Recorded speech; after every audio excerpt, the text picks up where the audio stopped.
Le président a été interrogé dans une conférence de presse à la fin d'une visite bilatérale en Albanie, très réussie, dans laquelle les relations entre la France et l'Albanie ont été resserrées.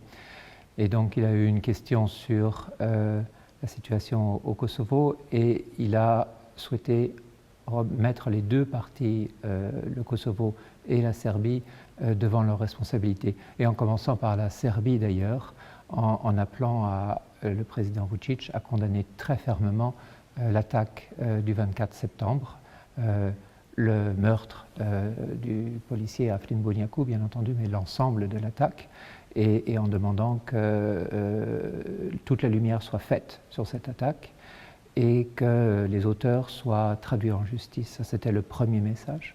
Il y avait un deuxième message adressé au Kosovo et à la Serbie qui portait sur la nécessité d'organiser de nouvelles élections dans le Nord pour des raisons qui sont évidentes et que je n'ai pas besoin de rappeler.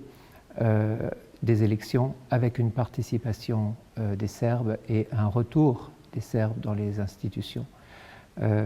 Et le troisième message portait sur la nécessité de la mise en place de l'association des municipalités à majorité serbe.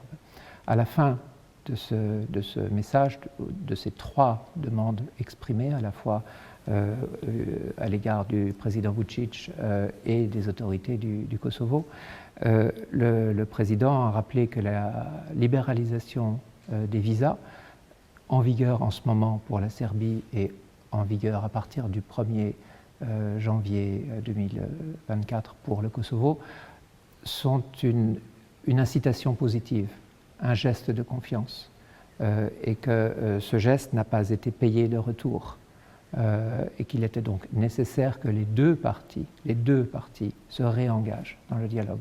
Donc c'était un message politique que les deux parties, je l'espère, vont entendre.